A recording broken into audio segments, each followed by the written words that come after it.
Well, of course, Obsession is everybody's obsession Mm-hmm. right now. Everybody's talking about it and all this kind of stuff. And sure enough, right after the movie came out, a lot of people started talking about whether the lead actress might have an opportunity to actually maybe get a Best Actress nomination. And you know what? It's one of those situations where I have now read her name a million times, but I've never heard it said. So I'm going to try taking a shot. Indy Navarrete or Navarette? Never ready is the way I see it. Never ready? Yeah. Your way sounds better than mine. Anyway, we'll call her Indy for now. So that started going out there, and then I finally got around to seeing it, and I really enjoyed it. I enjoyed it a lot.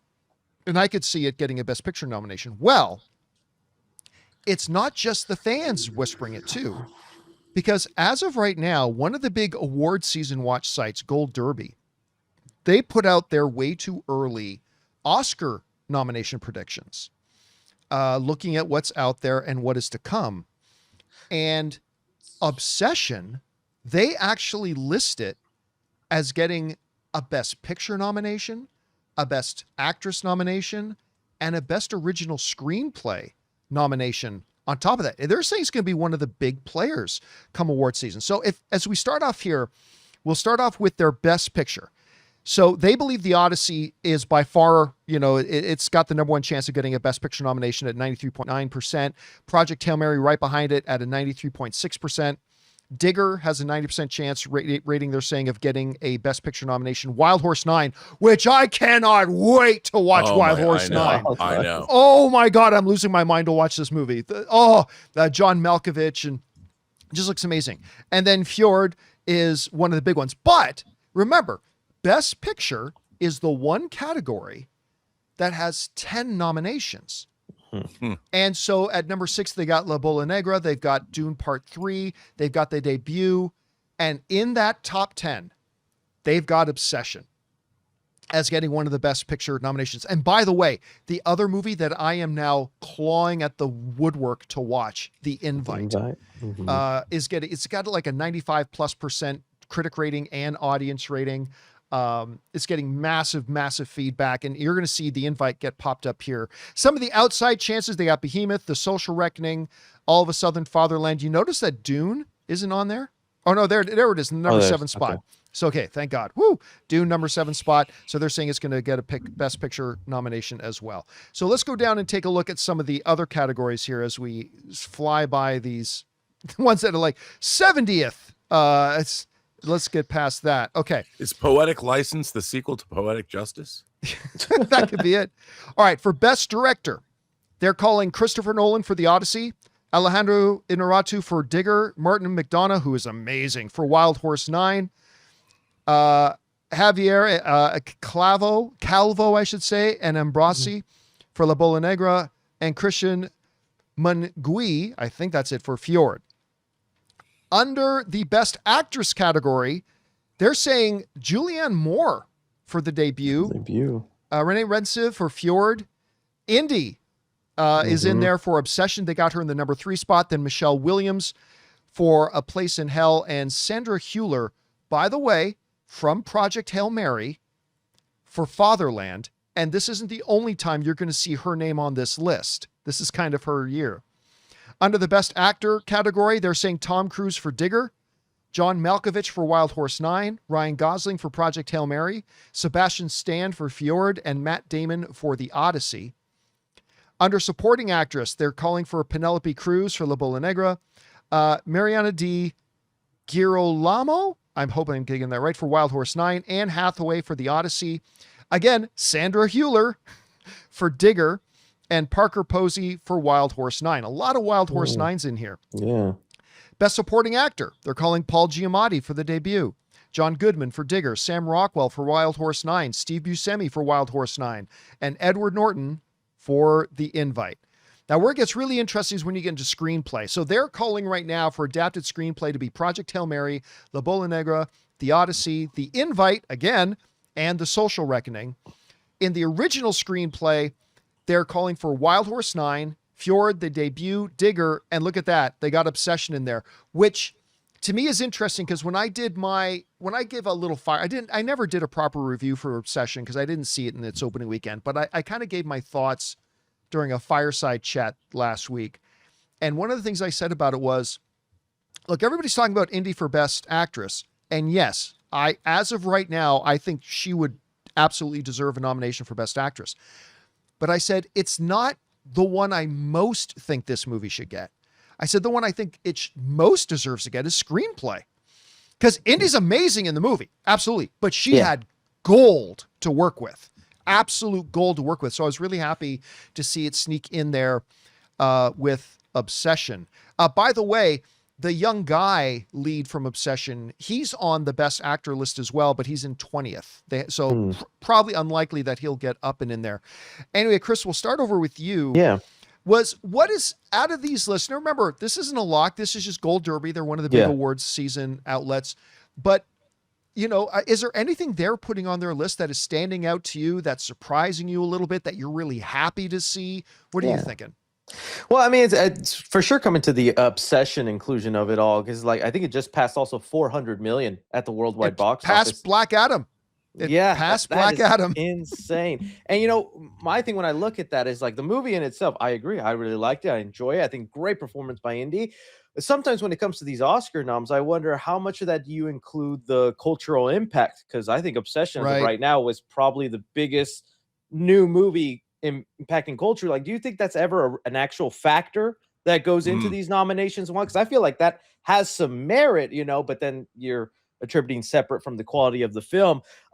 Aside from that, I love to see how the Digger is already, or just Digger is getting some buzz. I'm gonna actually be going to a trailer event where hopefully I get to meet Tom Cruise at that thing. But yeah, that'd be pretty rad. Yeah, it would, right? And so it's really just the obsession of it all. It's the little engine that it just keeps coming up every week in a new headline, nonstop. For me, that'd be the big one. Rob, you see the list. What's jumping out at you? Any surprises? Any pleasant surprises? Something you're disappointed not to see? What are you thinking here? Not really. Although it is kind of weird to see movies that haven't come out yet on lists like this. That's my thing too. It's some of these I haven't seen. I mean, with Aaron Sorkin, you can make a good bet that he'll probably get a screenplay nomination, and the movie will probably get others. Look, I think that Obsession is one of those films that come along. It's a generational film for sure. And the impact that it had cannot be on the industry and on audiences cannot be denied. But I think that there's a lot of great movies. There's a lot of foreign films on the list, like Fjord, that I haven't seen, that I've been reading a lot of great things about. So I think the list is it's pretty legitimate. So I don't see, I have to see more of these movies to know whether there was glaring omissions or things that were not, that weren't worth putting on there in the first place. But we're less than 2 weeks away from the Odyssey. And the more I hear about the Odyssey, 10 days from the Odyssey, the more I think the movie's been misjudged. And I don't know, did we talk about this last week, but that I watched a video where, there was a screening, and there's been a lot of social media clips of everybody from the Odyssey being interviewed about it. And there was a scene when Tom Holland was talking about the practicality of everything that was done on the movie with Anne Hathaway. And he said, yeah, even the scene where everybody turns into pigs was done practically. And I'm like, we haven't heard about that yet, because the Odyssey is a mythical story with gods and creatures, and I thought that we weren't getting mythology. I thought we were getting more of a grounded take, but apparently we are. There's a scene when people Zendaya's playing Athena, so I mean, yeah, I know, and I think that the online discourse over this movie has been, I think, a little unfounded lately, because I think we're going to get, I think the Odyssey might rapidly turn into the front runner for all the Oscars. Well, look, but let's be clear here. The whatever minority but loud screaming controversy miners Yeah. out there, they're doing that not based on anything with the movie. They're doing it based on their own pre-existing prejudices and their own agendas. Or like, now look, Sure, but I may watch Odyssey and not like it. I mean, Yeah. you know, that may happen, but it's still. Now, I actually heard, I heard from somebody who was at an early New York press screening. And, you know, I had a few people write to me to tell me about this too, Yeah. and said there was like a 5-minute standing ovation from the critics. And call me jaded, I don't Sure. really care about that anymore. I hear about Right. all these films getting standing ovations. Okay, great. That one group of people really liked it. That doesn't mean the rest of us will. But I've got a lot. I'll tell you the stuff that's really jumping out to me. A couple things that are really pleasantly surprising to me. Besides the fact that Obsession is already getting such recognition, not just from, you know, the Gus's gas station movie reviews.fart sites like mine, but actually out from places like Gold Derby and others. And so again, her getting some recognition, the screenplay getting recognition, saying it's got a shot, an outside shot, but still a good shot at getting a Best Picture nomination. I think that's great. But some of the other things that are really standing out to me are Wild Horse 9 already getting so much chatter. I love it because, you know, all the previews we've seen for it, the presentation they gave for it, I just fell in love with everything about this movie. And I'm also really pleasantly surprised to see how much attention The Invite is getting, which again, you got Edward Norton, Penelope Cruz, Seth Rogen, and Olivia Wilde starring in and directing it. And I've been wanting to see Olivia Wilde return to that directorial form that she had when she did Booksmart, as opposed to what's the one she did with the One Direction kid? With Florence Don't worry, Pugh. don't Don't worry, worry, darling. Yeah, I was so excited about that movie. I was so Yeah. disappointed in it.